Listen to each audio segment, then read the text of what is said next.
Ameefuga ga Uganda ag'omulundi ogw'enkaaga mu esatu gakozeddwa ku kisaawe e Kololo nga pulezidenti Yoweri Kaguta Museveni ne mukyala we era minisita w'ebyenjigiriza n'ebyemizannyo Maama Jane Kata Museveni be babadde abagenyi abakulu. Omukolo gutandise na ssala ekulembeddwamu Ssaabalayizi w'ekkanisa ya Uganda Dr. Stephen Samuel Kazimba Mugalu ne Mufti wa Uganda Sheikh Shaban Ramadhan Mubajje abasabidde eggwanga okuyita mu kalulu ak'emirembe. And now we pray for this political season. We pray for peaceful campaign, peaceful elections. Protect the electoral process from deceit, corruption and violence.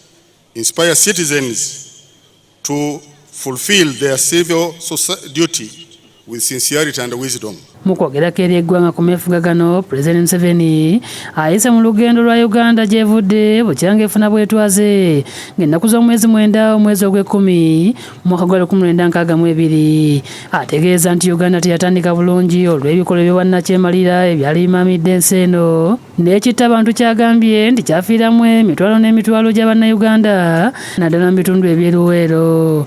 In the Rural Triangle alone, there are 33 mass graves, each with more than 2,000 scars of hunger.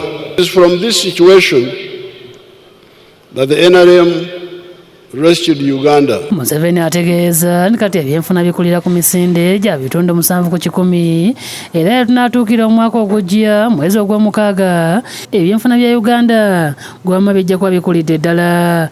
That by June 2026, the economy of Uganda will be USD dollars 66.9 billion in size using the forex method.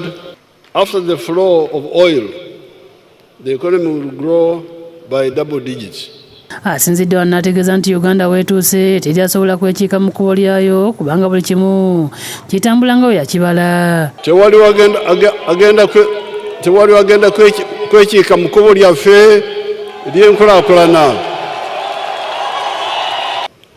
Ekisigadde ekikulu kwe kuteesa n'Abaganda baffe ab'e Kenya, Tanzania, Rwanda, Burundi, South Sudan, Congo, Somalia okunyweza akatale akaawamu ak'ekitundu kyaffe.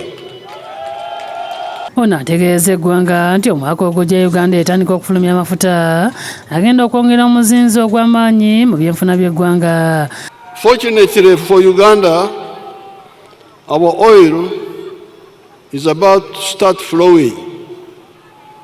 Banange Katonda ayagala NRM nnyo. Asekeredde Abangereza bafuga Uganda nti baamala emyaka egisooka 40 nga bafefeeta amafuta ga Uganda mu ttaka ne gababula naye NRM yajja mu buyinza n'akatayi tekaasala nga amafuta gano galabye. And they failed and they gave up. And they said maybe the petroleum was there but it evaporated because of the volcanic activities. When NRM came, we discovered the petroleum. Pulezidenti era alagidde ab'ekitongole ekiwooza omusolo okuziba emiwaatwa egireetera Uganda okufiirwa omusolo okuwoozebwa gusobole okweyongera. Uganda Revenue Authority needs to solve the issue of revenue losses. They are still collecting only 13 to 14% of GDP in taxes. Mu mwaka gw'ebyensimbi guno URA esuubirwa okusolooza omusolo gwa trillion 3.5 n'obuwumbi 692 wabula Museveni agamba nti singa ebituli binaazibwa Uganda yandibadde ewooza omusolo gwa trillion 47. If they were collecting 20% of GDP in taxes, with the GDP size of 66.9 billion, would be collecting about Uganda shillings 47 trillion. Asimye bannassaayansi ba Uganda olw'ettofaali lye batadde ku nkulaakulana y'eggwanga lino omuli Dr. Mathias Magola owa Day Biopharma Limited olw'okuzimba ekkolero ly'eddagala ery'ebyafaayo. Your people here are able to treat diabetes, to treat cancer. All those treatments are now available here and we can share them with the world.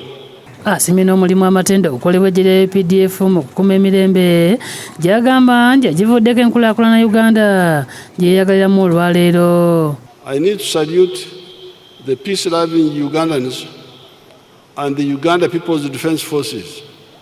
Uganda People's Defence Forces.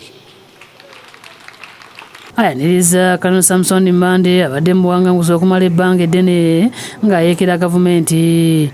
I'm happy to welcome back into peaceful Uganda Colonel Samson Mbande that had fled into exile on account of apparently some internal intrigue. Ono amutendereza olw'omulimu gwe yakola mu lutalo lw'ekiyeekera olwaleeta gavumenti y'NRM buyinza ng'adumira ekibinja kye-15. Samson Mbande did a good job as a commander of the 15th Battalion in the siege of Masaka in 1985.